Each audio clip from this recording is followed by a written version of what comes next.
So hello, middle school students and teachers. Welcome to part 2 of our alumni speaker series. Today's topic is alumni with careers in sports. We have some awesome panelists today. Our 4 panelists will talk about their time at SCH and their career journeys. We're also joined today by Mrs. Brown, our Director of Alumni Relations at SCH. Hi, middle school. Thank you, Charlotte, for the introduction. I am happy to be here with you today. As Charlotte mentioned, I am the Director of Alumni Relations. I work with alumni from Chestnut Hill Academy, Springside School, and Springside Chestnut Hill Academy, anyone that has graduated from those 3 schools. And I plan events, and we help to raise money for the school for things that we need, like our fields or any improvements that we want done here at school. I am so excited today for you to meet our 4 panelists. I know them and I know that you will enjoy talking to them, and they've got really a wealth of information to share with you. The only thing that I will add is that if you all have any questions, as I know Ms. Spader has said before, please add any questions to the Q&A feature that you would like for them to answer.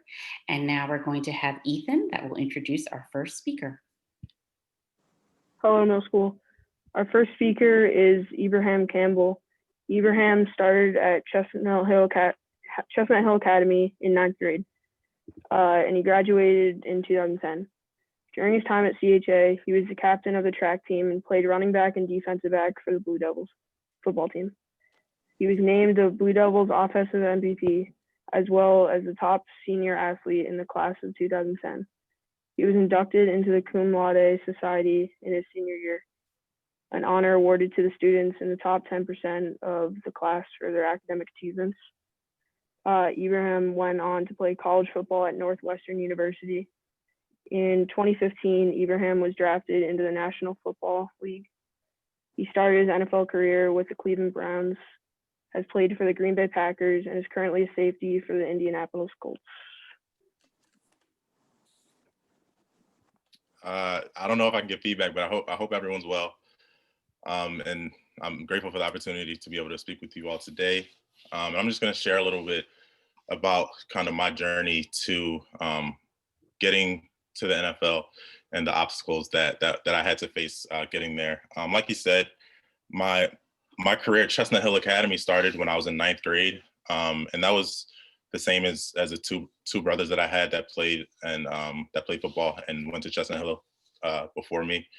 So getting to Chestnut Hill for me, one thing that I did automatically, just something I've been doing all my life because I'm a younger brother, is that I followed my older brothers. My one older brother was there with me. He was 2 years older than me. Raftery Campbell's his name. But one thing that they did was set a great example, and that's something that to have that for me was invaluable because it allowed me to to kind of take the thinking out of it. As a high school player or just student generally, there's a lot of temptations, distractions, but having that groundwork laid by my brother was something that was really important for me and allowed me to have the success that I had.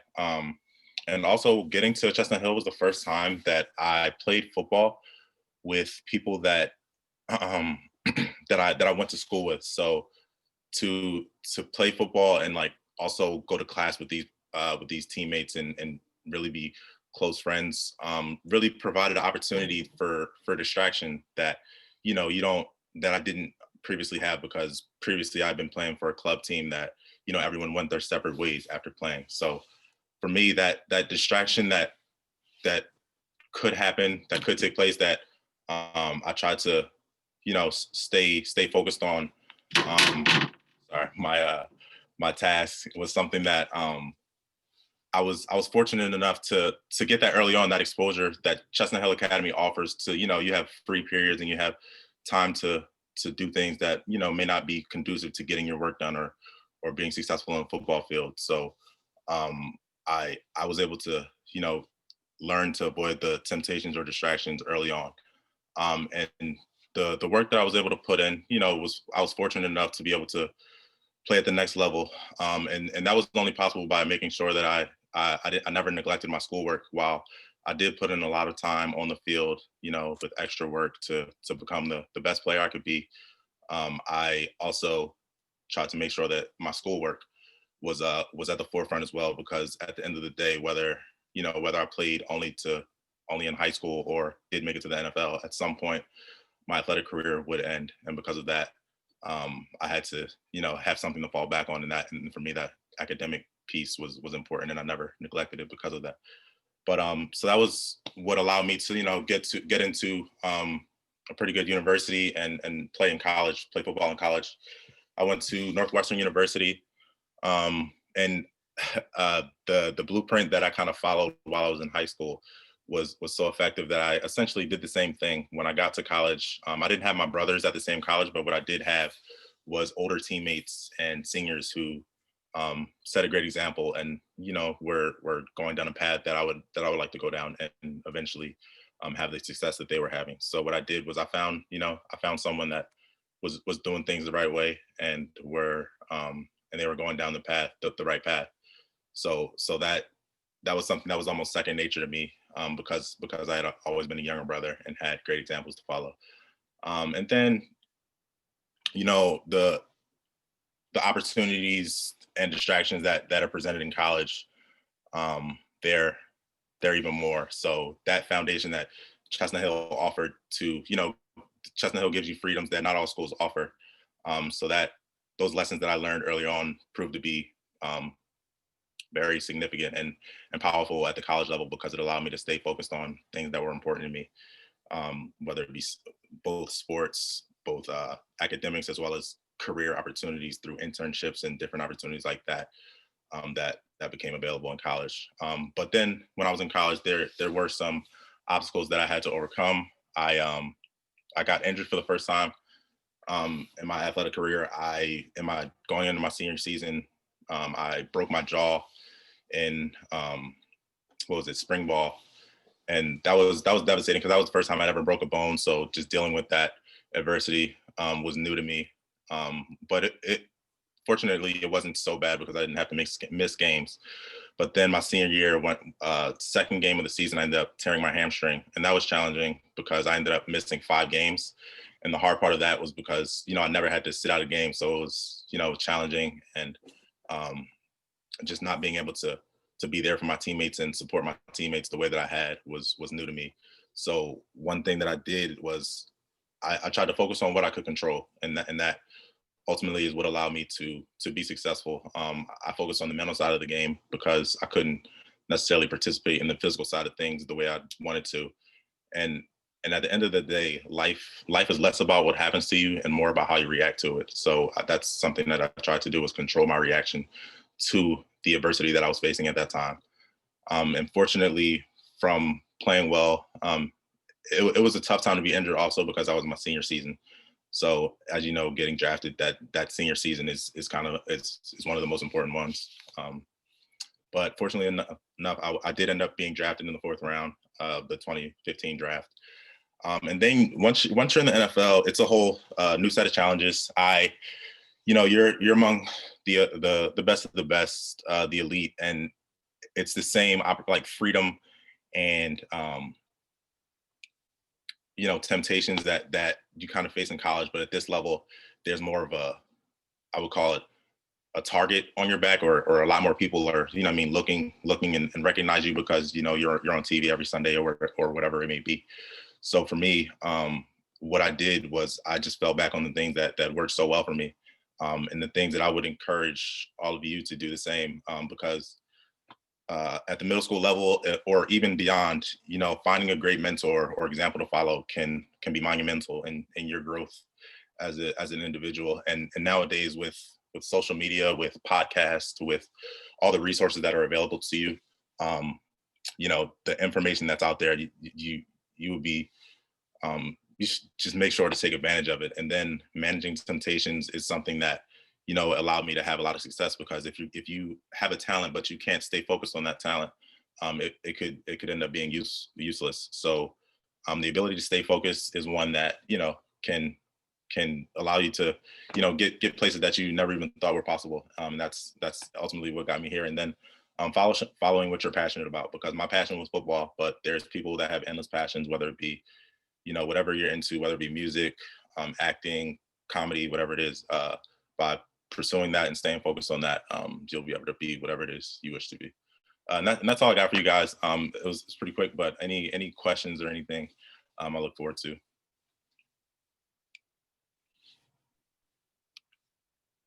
Right. Our first question is, what was the hardest part about trying to make it to the NFL? I would say the hardest part was that there's a lot of talent out there. So it's, you're competing for one of, like I said, what is it, like 1,600 spots in the NFL. There's only 1,600 players. So just that competition with high caliber players is challenging. But it kind of forces you to level up your game. You know what I mean? It brings the best out of you. So that was something that I was fortunate to have that opportunity to face that challenge and ultimately find some success there. So yeah, just the level of competition, I would say, was one of the harder things. Yeah. What was the draft process like getting into the NFL? The draft process was challenging. Well, it wasn't challenging, but it was unique in that so kind of going through high school to college, that whole recruiting process is something that a lot of players were accustomed to. But when it came to the NFL, like this is kind of like the last time probably that you will be recruited. So you try to enjoy it, but at the same time, it can be a little nerve-wracking, because this is like one of the biggest interviews that you'll have to face. So kind of knowing that, you just try to enjoy it as best you could, because you've been preparing for this opportunity for so long. So you just wanted to make sure you had fun with it and just never made the moment too big, because it was a lot of fun and something that you worked a long time and very hard for. How did you balance the demands of sports practice and schoolwork at the same time?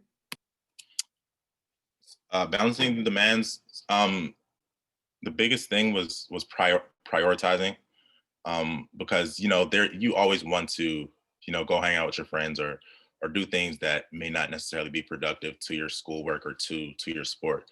And there's nothing wrong with those things, but for me, I just made sure to take care of what I needed, like whether it be if I had to work out, I made sure that I would work out as early as possible in the morning. And if like while I was in high school, one of the things that we always had was free periods, and taking care of your work during those free periods, so that when you're home, you can just watch TV or whatever it is that you want to do, just hang out with your family or whatever. So taking advantage of your time and prioritizing, so that the things that are most important are taken care of first, and it leaves time for you to do things that you want to do if it doesn't fit in with your everything else. What was your favorite team to play for? I played for Green Bay last year. It was great. Green Bay was a unique city to play for.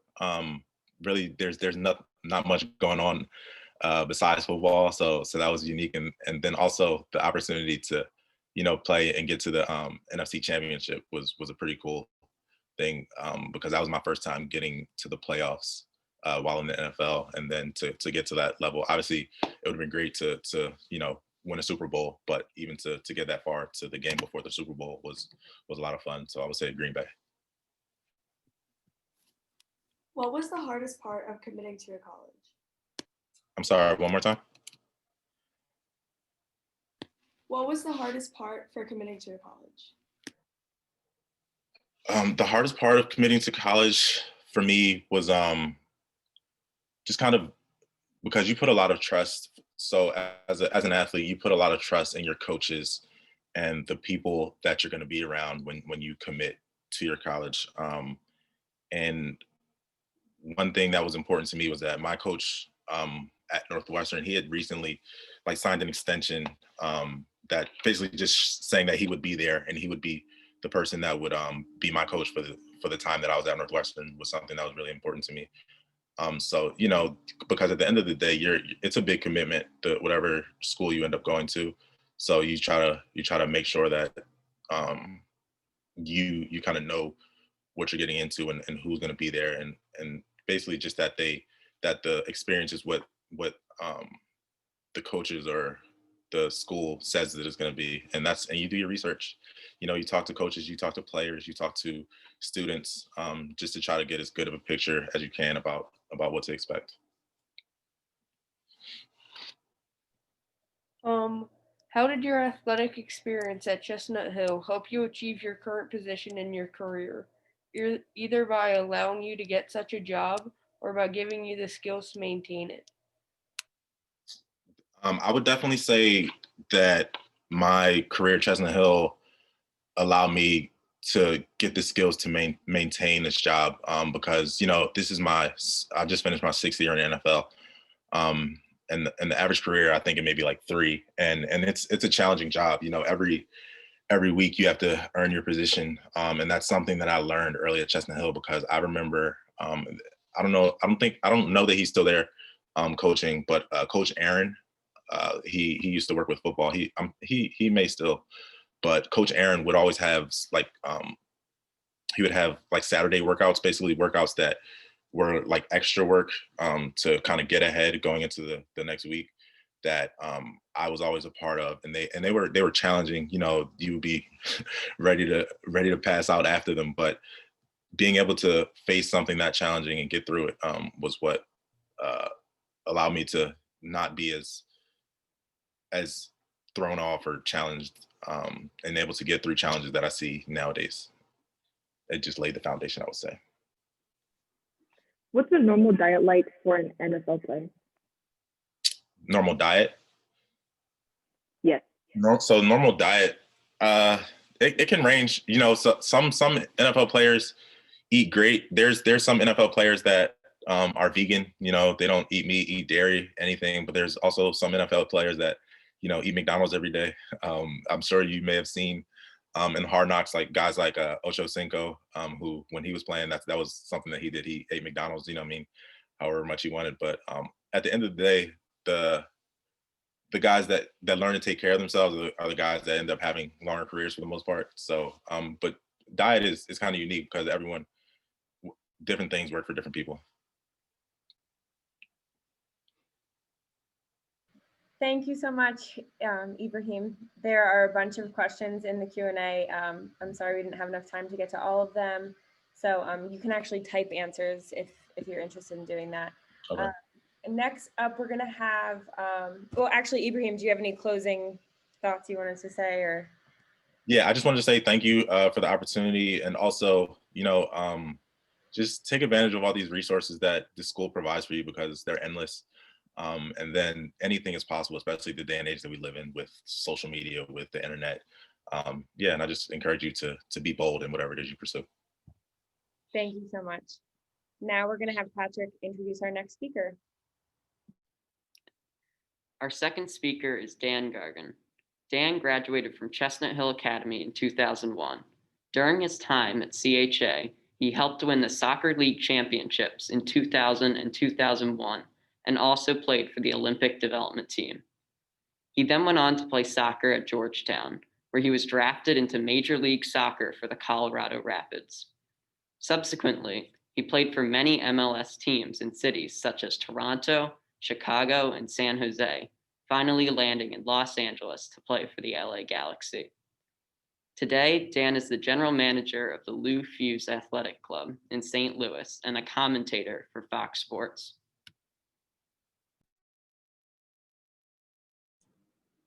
Patrick, well done. Thank you for the introduction, bud. Appreciate that. Very honored to be here. Very thankful for the opportunity to talk to you guys.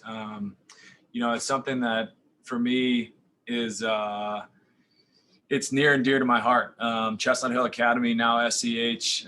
Chestnut Hill, when I was there, is something that I still consider to be one of the most important parts of my life and one of the most important times in my life. And it was something that, I want to talk to you guys a little bit about, that I had no idea what it was. I grew up in East Oak Lane in Alumni, a little neighborhood in North Philly. And it really wasn't on the radar for me to be able to attend a prestigious school like SCH. And I think that when I reflect on what my upbringing looked like and my opportunity to be in the same seat that you guys are in now, I think back about moments in my life that were really defining. And the opportunity to go to SEH Chestnut Hill was probably the most important step that I ever took. As Patrick was talking about, I finished up my career at Chestnut Hill and went to Georgetown University on a soccer scholarship.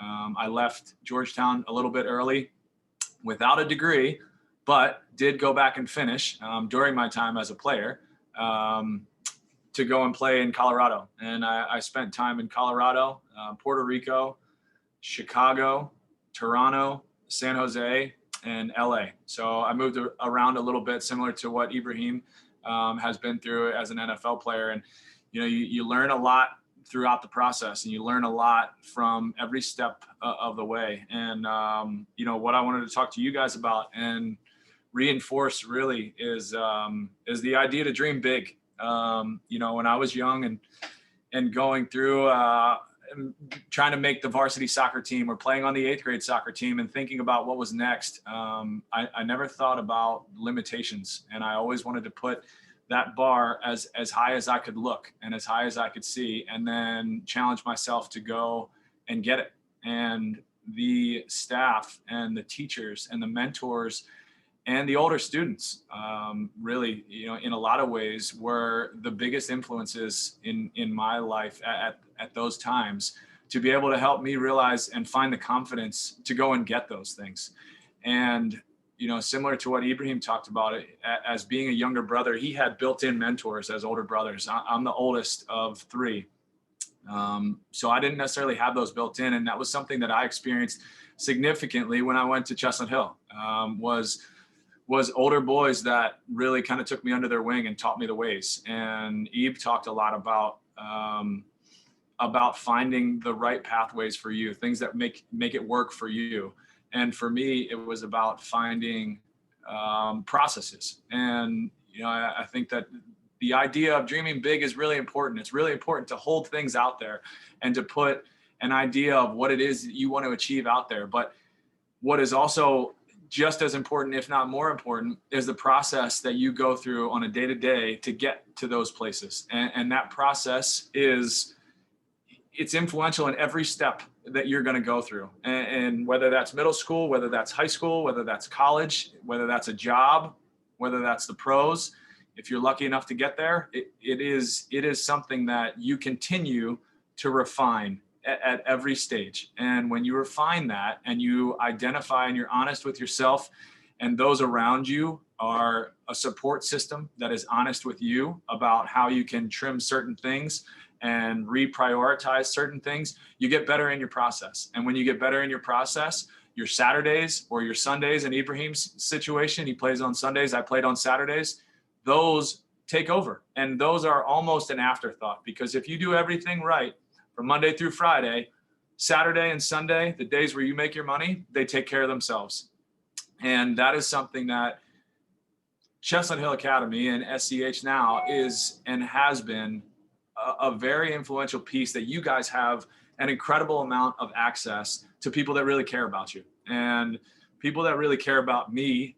When I was developing, there are 2 guys that I thought about that I still really hold in incredible high regard. And Frank Steele, who was the former headmaster, head of the upper school, when I was there, he was my history teacher and kind of took me under his wing, because I did not fit in when I went to Chestnut Hill. And I was an outlier, and I didn't really know how to act in a lot of ways, and it was new for me, and I felt that, and I didn't really find the confidence till a couple of years into that process, where I was welcomed in, and I was one of everybody else, and that was a big piece for me that allowed me to find that comfort level, and then be honest with myself and on a day-to-day basis. And the other is Jim Talbot. And Mr. Talbot was our athletic director at the time, and one of the big influences in me coming to Chestnut Hill. And his honesty was really what I think back on, and has helped me be honest with others. I was a talented athlete. I had opportunities to do some things as a freshman and as an 8th grader that not everyone gets to do. And Mr. Talbot was always an honest voice to me to help keep me grounded. And that was so important because staying grounded helps you stay connected to your Monday through Friday and your process. And those things are what ultimately allow you to reach for the stars and continue to go for those goals and set those goals and then take the incremental steps to get there. So, I think it's difficult in today's society and certainly for you guys at the ages that you're at to really fully encompass how important the environment is in shaping what it's going to be for you later on. And I want to stress to you guys, take advantage of everything that you have at your disposal at SCH and take advantage of the people that are there that really just want the best for you. And it's hard to see how much this is going to shape you in the future, but I can promise you that I've been through it and I've seen it. And all of the people that are there now want the same thing for you guys that they wanted for me when I was going through my process and when I was there. And now me being able to tell you this and share with you guys that I'm just as much of an outlet for you as everybody else that has gone through that school. So know that it doesn't extend, or it does extend well past the walls that you guys are in on a day-to-day basis. And I think that the last piece that I wanted to talk about before we open it up to questions is the fact that I'm light blue. And I know there's a lot of light blue out there, and I feel sorry for everybody that's dark blue, but there's only, you can only be one or the other. So stick with it, and maybe we'll introduce you to the right side at some point too. So any questions, I'm happy to answer. And I know that we didn't really get into my career or any of that, and we can talk through some of that stuff in the Q&A. Our first question is, how long have you been playing soccer? So I am no longer playing soccer except for when I go out and coach and I train now.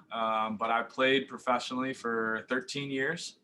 And I was on 6 different professional teams. I won a few championships. I won 2 Canadian Cups. I won an MLS Cup with the LA Galaxy. And I was an Open Cup finalist. So I played for a long time, and it's still something that I love to do. I played last night for the first time in a few months, and my body's feeling it right now. But I still try and play as often as possible because it's a great game. And just to talk a little bit more about sports, at Chestnut Hill when I was there, I played everything. So I played basketball, I ran track, I played tennis, played soccer, played football. So I did it all. And I think that there's a lot of talk about trying to narrow in on one sport at an early age, but those things and in being in high school and being on those teams, they teach you so much, and they teach you so much that helps you in the long run. So if any of you are playing sports, and stick with it, because there's a lot to learn. How does the draft work for the MLS? That's a good question. There are a lot of complexities and rules that have changed over the course of time. When I got drafted, which was 2005, I was drafted in what's called a developmental draft. So out of 4 rounds in the MLS Super Draft, and then there was 4 rounds in the MLS Supplemental Draft. I was drafted 3 picks from the absolute last draft pick. I was drafted 45th in the 4th round.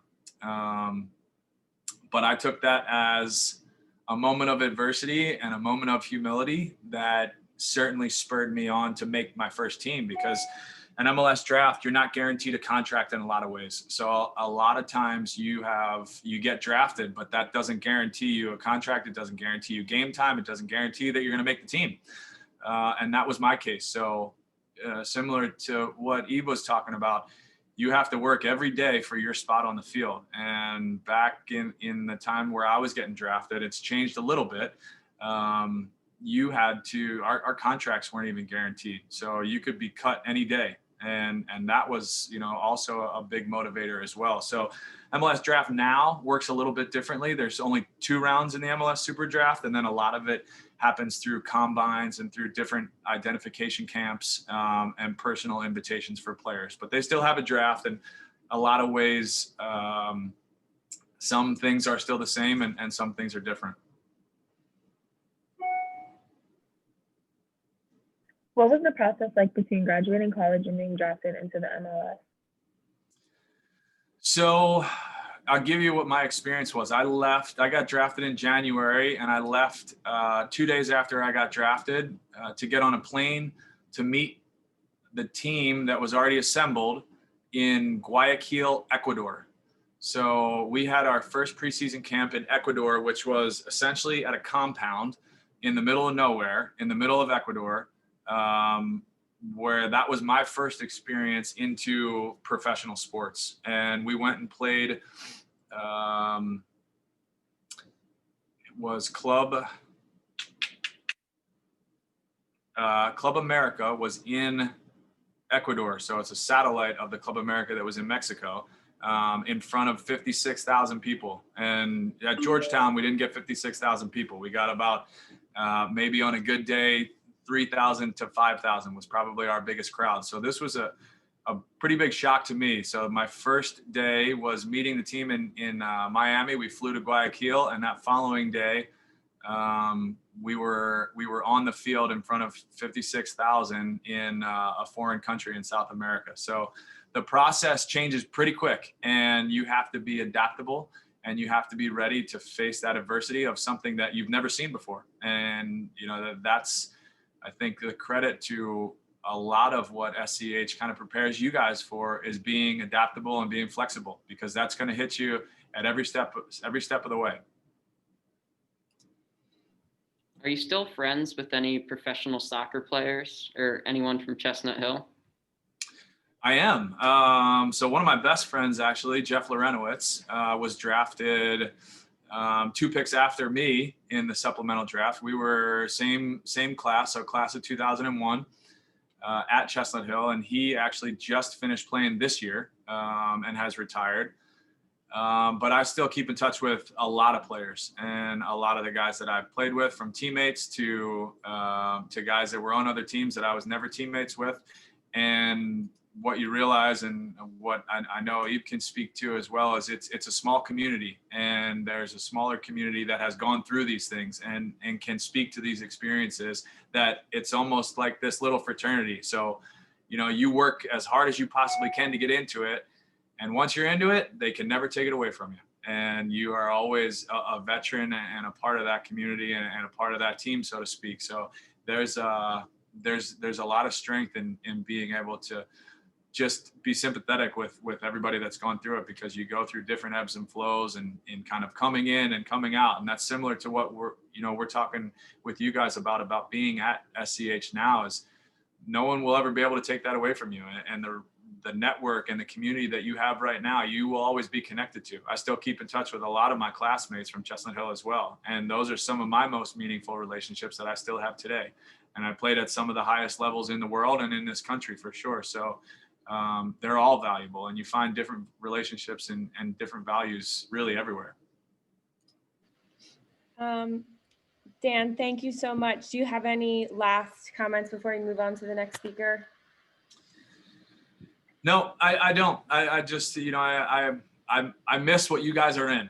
It was a great time in my life, and I want to make sure that you guys take a minute to really appreciate where you are every once in a while, or in reflection every once in a while. And I know that this has been a challenging year for all of us, and I know that it looks so different than anything that we hope it will look like in the future. But be thankful for the adversity too, because adversity is really where we grow, and it's really where you find success in a later point in life. But take it all in. So thank you, Charlotte. Thank you for the opportunity. Thank you so much, Dan. Now we're going to have Zarin introduce our next speaker. Our next speaker is Kelly Flatow. Kelly started at Springside when she was in 6th grade and graduated in 1990. Kelly attended American University and graduated with a degree in communication and media studies. Kelly works for different employers such as the Coca-Cola Company and Live Nation, working her way up to the National Basketball Association. Kelly is currently working as the Executive Vice President of Global Events for the NBA, where she is most recently was responsible for the success of the NBA bubble in Orlando, Florida. Thanks so much, Zarin. I'm really excited to be here. Unlike Dan and Ibrahim, while I played sports both in middle school and in upper school when I was at Springside, I had a lot more potential to be a business person than I did an athlete. So that was the direction that I went. I will say though that I learned a tremendous amount through playing sports, and I'm a huge proponent of playing sports, both at a young age and as you get older. When I look at people that I'm going to hire, I want to know what kind of athletics background they have, because it teaches you so many important fundamentals, you know, teamwork and leadership, and just some good old hard work. And so I think that it has been an incredible foundation for me in business. I also wanted to point out something that Ibrahim said, and Dan referenced it as well, about having siblings. So I've always considered myself to be one of 4.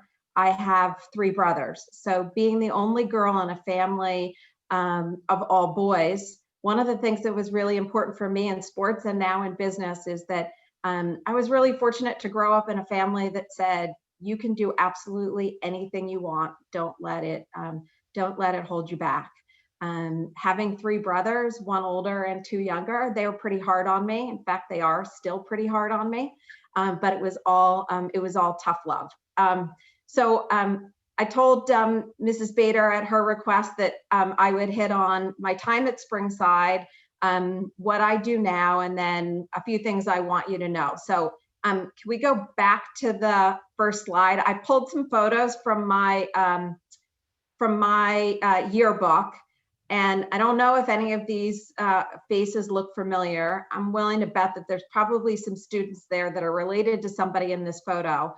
But Mr. Stein was a middle school science teacher when I was at Springside. I believe he's now the head of the science department in the upper school. So the next time you see him, and when you get to upper school, you can tell him that you saw him when he looked much younger. The next great memory I have from Springside, there were so many traditions. I know that some of them continue on, and some of them have fallen to the side so that new traditions can be formed. But one of my favorite school holidays was Valentine's Day, where there were red, white, and pink carnations, and they were all purchased secretively, and then they got delivered with notes. So I don't know if you guys still do this, but I also think that Mike Meller is in the middle school now. So Mike, you might recognize your mom's the young girl on the far left when she was known as Wendy Beagle, and Mike's both mother and father went to Springside and CHA. And I would be remiss before I move on to my current role if I didn't give a shout out to Brendan Flatow, who I'm super excited is now in the 8th grade at SCH. And I'm excited that he's actually in school today. So I'm going to ask Charlotte to play this video. It just gives you a little bit of an overview. It's one of the biggest events I do every year. And this year I'm working on my 15th All-Star. So go ahead, Charlotte, I'll go on mute.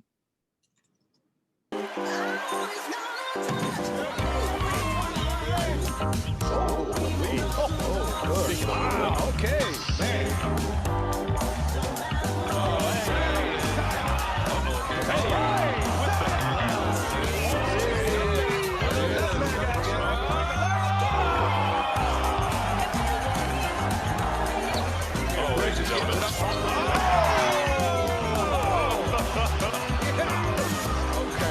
This is absolutely special right here. You need this?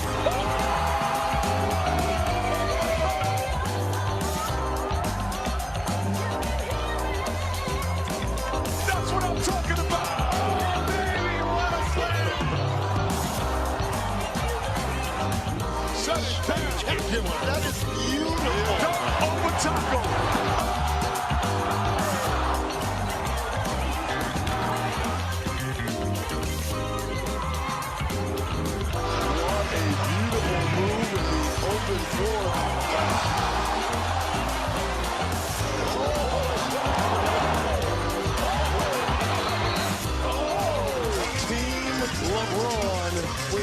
All-Star game. Look at the kids storming the court to celebrate with the All-Stars.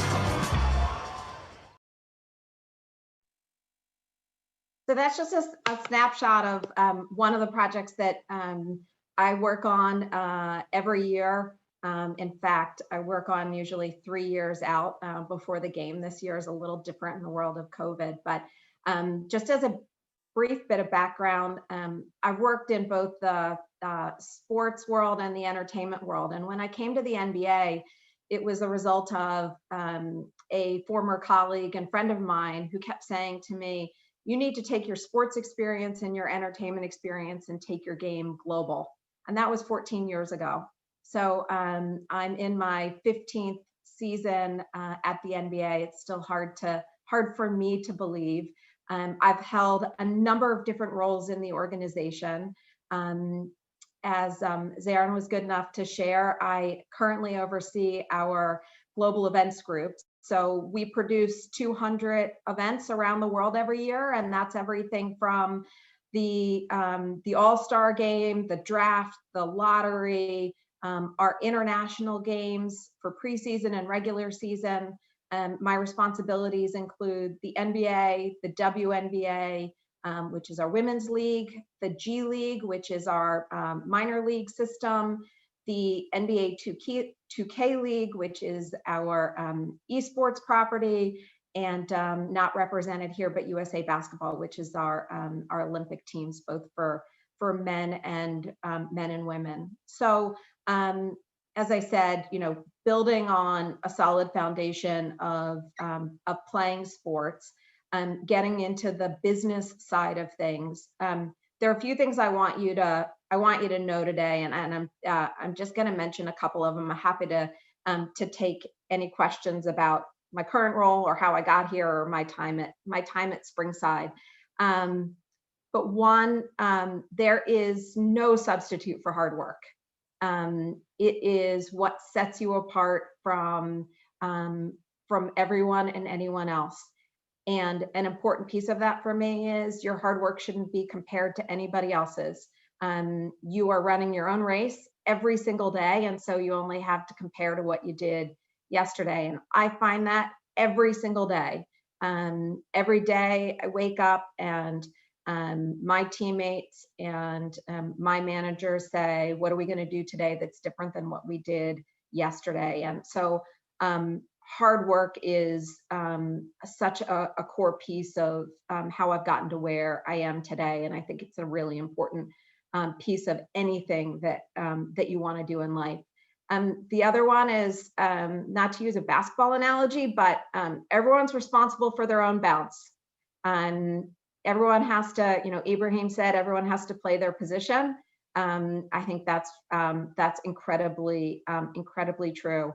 And, to the point that Dan made about using every resource you have, I know that, you go home and you do homework or you sit in school and you learn a lot of stuff.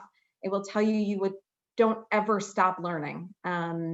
Be curious every single day and ask questions and be a sponge and learn, because it is the single greatest joy that every day I get to learn something new and do something I've not done before. So, take advantage of that. I know that there are so many programs at SCH, so many that did not exist when I was there, that, please take advantage of them and stretch yourselves, learn from as many people as you can, and do things that might make you uncomfortable so that you can figure out what you like and what you don't like. And that's such a big piece of how I think you learn and grow and excel in whatever it is that you're passionate about. So I'm happy to take any questions. Very different than what Ibrahim and Dan, their careers have been to date. Our first question for you today is, how did you start working in the NBA? So as I said, I had been working for 15 years on the agency side of the business. So I represented corporate clients in the sports industry, and I represented corporate clients in the entertainment industry. And I've been really fortunate that every job I've had has come through my network. And I had a friend and a colleague who was working at the NBA and said, this is your next building block. So 14 years ago, I started in the business development group at the league. In complete candor, I was, people still look at me and they go, wait, you work in basketball? I didn't know a lot about basketball before I started working at the league. But every day I promised myself I would learn 3 new things about the game and use the network around me to teach me as much as I could about the game, and just continue to grow within it. Our second question is, what gave you the idea for the bubble for the players during COVID-19? So one of probably the greatest collaborations I've ever been a part of, when we had to stop playing and the season went on hiatus in March, there was a cross-functional group of people in events I work with, so many different parts of the league: basketball operations, communications, marketing, strategy, and there were a range of probably 15 departments that got together and said, what do we need to know to be able to restart the league? And we had then and we have now an incredible group of experts that advised us. We followed the science, and our number one priority was that we would only begin playing again if we could ensure health and safety of everybody involved. So it was all of those scientists, from virologists and epidemiologists and industrial hygienists and scientists, that helped us figure out how we could do it safely, and then worked really hard to put together a plan, and then continue to build on it every day that we were there. I was there 110 days. Who was the coolest NBA player you've ever met?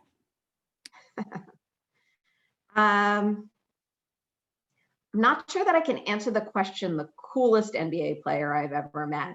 But I will say that I've been really fortunate to meet a lot of athletes and entertainers in my 25 years of working in sports and entertainment. And I will say that what makes them cool to me is that they're leaders, and that they use the platform that they have to do good. And I'm really fortunate to work with a number of players now who use their platform to speak their own truth and use their voice, and be able to help other people along the way. What is your favorite memory of Springside? Oh, I have so many. I mean, I have so many friends that I've been friends with since 5th, 6th grade and high school at Springside. And when I look back on it, quite frankly, I say that they were some of the best days I had. We had a lot of fun. One of the traditions that you don't have anymore at Springside that we had when we were seniors is there was something called Song Night, and everybody got together, and if you were a junior going into your senior year, you cut up your kilt and you spray painted it and graffitied it and wore it to Song Night because you were retiring your kilt. So it was definitely that's one of my favorite memories. Do you still keep in touch with friends from Springside? I absolutely do. Both near and far, both friends that still live in the Philadelphia area, and classmates of mine that live all over the world now. Some of my best friends are folks that I met going to school at Springside.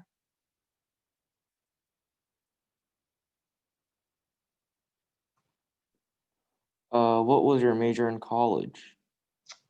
My major in college was public communication with a concentration in advertising and media studies. So on the communication side, it's proven to be a great foundation for me. When I got out of school and I wanted to be in events and marketing, everyone that I met with for informational interviews told me the same thing, which was to go get some sales or advertising experience and then come back, which is what I did. And I think that communications is such an important part of what I do today, and being able to build plans and then sell them in, and be able to communicate across a broad range of topics and people. And candidly, I still can't add. So math was never my thing, which is why I went the other direction in communications. Kelly, thank you so much for being here. Did you have any final thoughts? No, thank you so much for having me. I only wish I could see many of the faces that are there in school. I'm glad to hear the 7th and 8th grade could be in school today, and for everybody who is who's working from home too. Thank you so much. Now we're going to have Aaron introduce our final speaker. Our final speaker is Dave Sims. Dave grew up in Philadelphia and graduated from Chestnut Hill Academy in 1971. Dave went on to attend Bethany College in West Virginia, where he played football and studied mass communication. Dave began his career as a sports writer for the New York Daily News. He continued his career as a sports radio host and moved into sports broadcasting for the MLB, the NFL, and college basketball. Most recently, Dave is a full-time sports broadcaster for the Seattle Mariners. Dave and his wife have 2 sons and 2 granddaughters.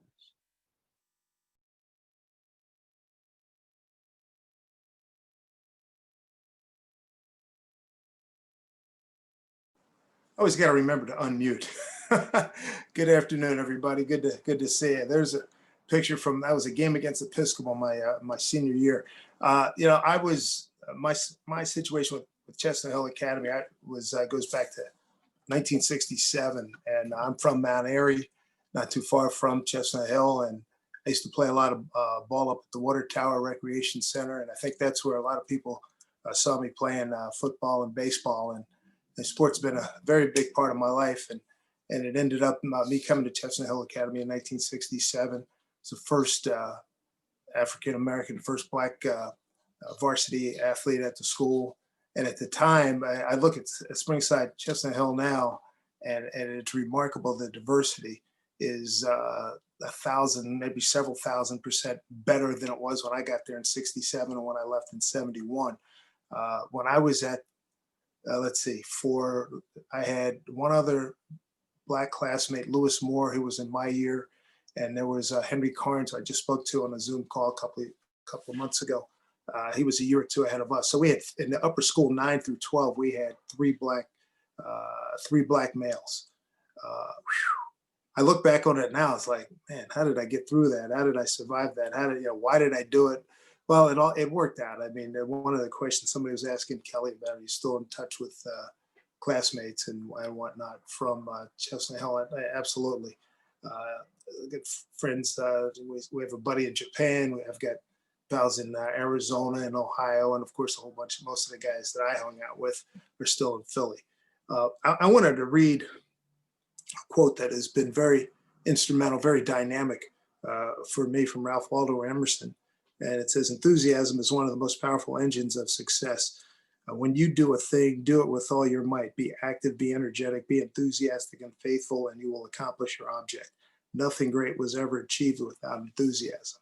And that has been something that's been really important to me during my years at Chestnut Hill. And I think I always kept pretty much an upbeat tempo and an upbeat mood. I really didn't encounter any overt discrimination, nothing out of the way. And I think being an athlete helped. And I played football, baseball, basketball, and certainly learned how to work in a team dynamic. I look back fondly on the years at Chestnut Hill. There's some things I would do differently. Oh, heck yeah, who wouldn't? But all in all, it was a good experience. And it was at Chestnut Hill that I realized that probably, I was a pretty good athlete. Baseball was my best sport. But, figuring, hey, there's a good chance you're not going to get drafted. You're good, but there's a good chance you're not going to be drafted. You may want to have something you want to fall back on. And maybe you want to be in sports media since you know so much about sports. And, raised in Philly by my mom and dad, and we were totally into athletics. We used to go to Eagles, Warriors, Phillies games all the time. And I became a hockey nut at Chestnut Hill Academy. But, and it was at Chestnut Hill that I started doing a little bit of writing, wrote for the Campus Lantern. And at that point, that's when I knew, I said, I think I'd like to do this. And as you see, there's pictures with me at Safeco Field in Seattle with Mike Blowers, my partner on TV the last 15 years. It's been a good ride. And I've been very lucky in terms of things I wanted to do. I get to meet famous people like those guys, Brett Favre, Kurt Warner, Edgar Martinez, some Hall of Famers. I've gotten to know and become friends with so many guys, Adam Sandler. These were just a couple of happenstances. I saw Sandler at Yankee Stadium. I said, hey, can I get a picture? How are you? Sly Stallone. I happened to go in a record store about 25 years ago, and there he was. Yo, Sly from Philly, what up? And so I grabbed, somebody had a camera. That might have been right before iPhones and everything. So I've had a chance to meet an extraordinary amount of very interesting people. Kevin Nagandi there on the left, he's from Doylestown, a Temple guy, and Al Kaline, a late great Hall of Famer, just passed away. So it's that's on the set of MLB Network, obviously talking about baseball. It is. I've got to meet all my heroes. I think the only hero that I've not met or interviewed is Sandy Koufax. I mean, I've got pictures of Willie Mays, Mickey Mantle, Hank Aaron. I mean, anybody, if you grew up in the 50s and 60s, those were the guys. That is our setup broadcasting. I was in a road game this past year. You can see the multiple monitors, my laptop. That's how we did road games. Because normally we'd be at the ballpark, but because of COVID-19, the virus and the pandemic, things changed dramatically. And we played the empty ballparks, except for that picture was taken before we had about 13,000 cardboard cutouts of fans that sent them in. I really, really love what my career. I thank God every day for it. I mean, I'm living the dream. Covered the Olympics in '88. Hosted Final Four broadcasts from on radio. There's Willie Mays, Al Michaels.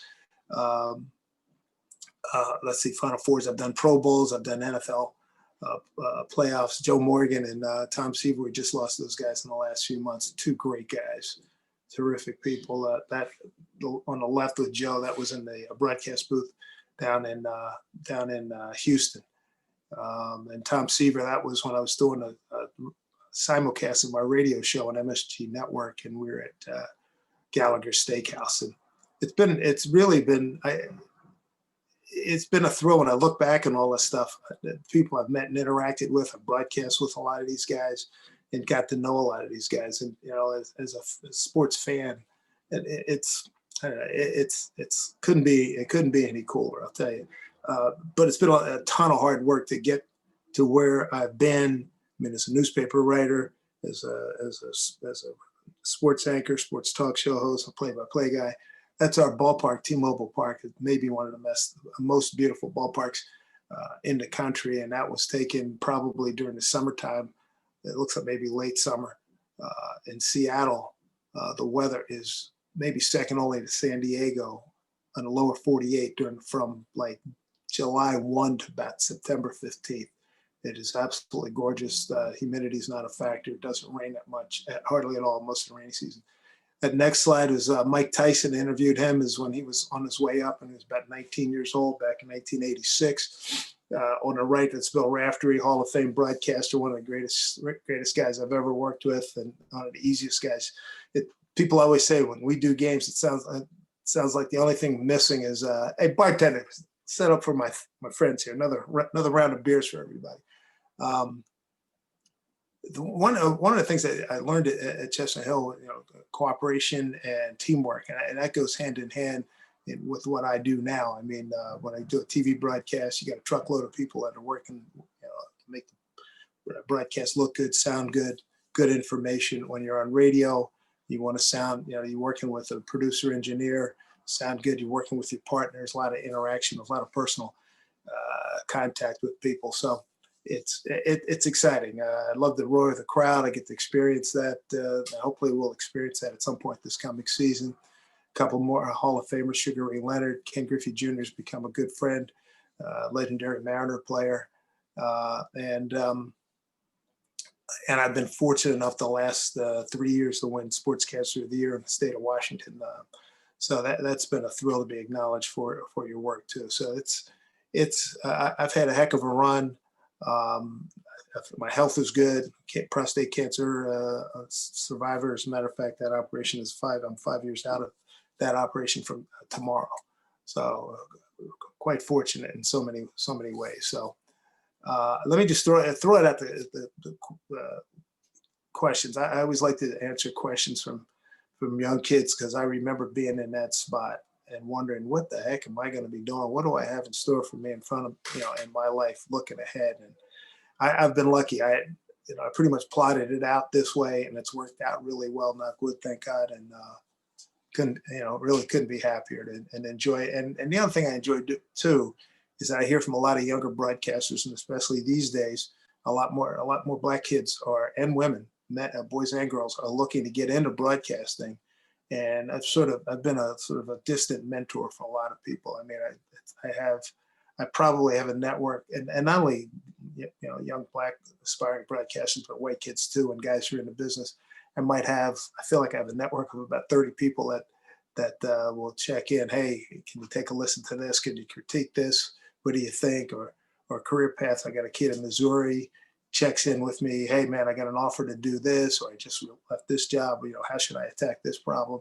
So I really enjoy that. And that's an offshoot of my wife and I. Before I got the Mariners job, we did media coaching for college athletes and worked with a few pro teams as well, talking about the importance of a word that is really big now in the last few years, branding, and how you present yourself to the media, what the media is all about. Kelly, you can relate to this. You want your guys to project the correct image that represents your league and your sponsors, yourself, your team, and your parents. You're going to have good days, you're going to have bad days, but when you're doing yourself a heck of a favor by bringing your best self to the media before and after games, and when they're doing feature projects and of the like. So that was one of the endeavors we did for about 7 years before I got the baseball job, the full-time baseball job. Let's throw it open for Q&A here. That's always the best part. Do you get nervous before you go on TV? I get excited. It's performance.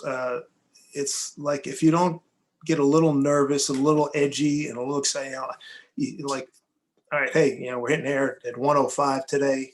You're going to be, let me back up. We're going to do the pregame show at 1, and then the first pitch is at 105. So usually about 12:30, I'm putting on my makeup. I've already, been down to the clubhouse, talked to people. I've done my notes. I've done my scorecard. And now I try to get that energy. I read that Emerson quote. I get that energy. I sort of started winding up, and ready to go. And you want to come on full of enthusiasm, joy. Hey, and you're selling. Hey, folks, we got a good game today. You need to stay and watch this game. Devote the next 3 hours or portions thereof of your day to watch our ball game. And I think that is vitally important in broadcasting, in sports broadcasting. And I have guys I talk to in news media who do straight news, and I ask them, how the hell do you do that? With 15 people died. It was a plane crash. People broke into the Capitol the other day. I said, that's why I stuck to sports, and I'm glad I'm in sports. Dave, I'm so sorry. We actually ran out of time. We actually went 2 minutes over, but I just wanted to say thank you again to all of our presenters. I really appreciate you guys taking the time to be here. The head of the middle school wanted to share a couple words before we head out. Sure, go ahead. Thank you to the four of you so much. It's so fun to see four people who walked these halls come back and share your memories and what you learned from it. And I think, middle school is a roller coaster in a lot of ways, and it's it's always a good reminder to know that people that seem so accomplished and extraordinary and are doing such amazing things with their lives were one day in these exact halls going through the same sort of ups and downs or facing obstacles. And I was really struck by a few things from each of you. I mean, there was so much that I think our students can take away, but Ibrahim, I really appreciated just the value you placed in finding role models that helped you. You know, we all face temptations, we all face distractions, especially with technology these days, right? And I think it's a really powerful message, finding people that inspire you to be your best self and that hold you accountable to stay focused and do everything that you can the best you can. And Dan, I loved when you said dream big, which is something I think we often tell our students, but I loved the emphasis you placed on that it's about the daily process, that it's about all of the small things that you do each day. It's, you know, the way you treat people each day, the amount of work that you put into it, and that we should be thankful for adversity because adversity is where you grow. I think there's probably no better time for that reminder, since I think we're all struggling to a certain extent. And life feels a bit harder than normal right now. So that was a really good reminder to take a minute and appreciate where we are. And Kelly, I couldn't agree more that there is no substitute for hard work. You know, I think we say that to students all the time. It's very easy to look around and think, oh, it's, you know, they're just smart or they're just good athletes. And I think we forget sometimes all of the hard work that is behind closed doors or that happens, you know, in the evening after school is over. And also the really difficult but important message or goal of not comparing yourself and your journey and your work to others. It is so easy to see yourself as less than somebody else around you, and it's not going to lead to fulfillment. And so that reminder of how much hard work can get you, you know, farther in life, and that we should not be comparing ourselves to others. We're running our own race. I just really appreciated that. And Dave, I loved your emphasis on cooperation and teamwork. And I think that your story alone, you know, as a cancer survivor and as being the first Black varsity athlete at our school many years ago is just incredible inspiration. And, you know, I think that when you're talking about the production at the end with all of the people that work along with you, it's, you know, it's not one single person making this finished perfect product. It's all of the little pieces that add up together to create this culminating effect. And it's a really nice reminder of a value of SCH for sure, collaboration. So thank you so much. I feel like we could have talked to you forever. And I appreciate the student council leaders who were here facilitating, and Ms. Bader and Mrs. Brown for organizing this awesome event. And come back and visit us in the halls once you can actually be off of Zoom and come see us. So thank you again, and goodbye, middle school.